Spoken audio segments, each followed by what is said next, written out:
تحریک طالبان پر پاکستاني ځواکونو د جنوري میاشتې د بریدونو جزئیات خپاره کړل. وایي 15 عسکر غزولي دي. پاکستان وایي افغان طالبان یې باید مخه ونیسي. د پاکستان طالبانو تحریک له خوا په یوه خپره شوې خبرپاڼه کې ادعا شوې چې د پاکستاني پوځیانو ترڅنګ د بېلابېلو امنیتي ادارو پر ضد د خیبر پښتونخوا په بېلابېلو سیمو کې 110 بریدونه کړي چې په پایله کې د پاکستان د امنیتي ادارو 155 سرتیرو ته مرګ ژوبله اړولې ده. یادې وسلوالې ډلې ویلي چې د پاکستان د پوځ پر ضد د دوی په دغو وسلوالو فعالیتونو ځانمرګي مخامخ بریدونه ځای پر ځای کړي، چاودېدونکي توکي، ځوابي بریدونه او د لیزري وسلو عملیات شامل دي.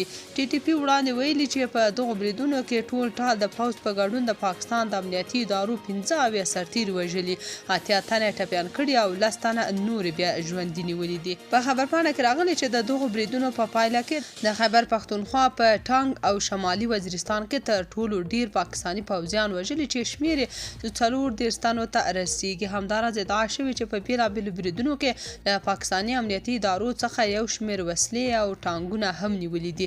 ټي ټي پي زیاته کړې چې د جنوري میاشتې په دغو جنگي فعالیتونو کې د پوځ یو ډرون الوتکه، 8 زغروال موټر او د سی سی ټي یو شمیر کامرې هم له منځه وړي دي. د پاکستاني طالبانو دغه ادعا ته لا تر اوسه پورې پوځ کوم غبرګون نه دی ښودلی. د پاکستان پوځ تېره ورځ د سلواغې د 10 ویلي و چې د بلوچستان په قلات ولسوالۍ کې 18 سرتیري وژلي او ادعا یې کړې چې دوی هم 23 وسلوال وژلي دي. د ټي ټي پي لخوا د پاکستان پوځ د تېرې جنوري میاشتې په لړ کې د اوښتې درنې مرګ ژوبلې ادعا داسې مهال کېږي چې پاکستاني چارواکو په وار په افغانستان کې د دغې وسلوالې ډلې د بریدونو د پلان کېدو خبرې کړې دي. پاکستان نیوکې کوي چې افغان طالبانو د افغانستان دننه ټي ټي پي وسلوالې ډلې ته ځای ورکړی او له هماغه ځایه د پاکستان خلاف بریدونه تنظیموي، خو طالبانو بیا دغه ادعاوې رد کړې دي. تاسو په دې اړه څه نظر لرئ؟ کومنټ کې شریک او چینل هم سبسکرایب کړئ.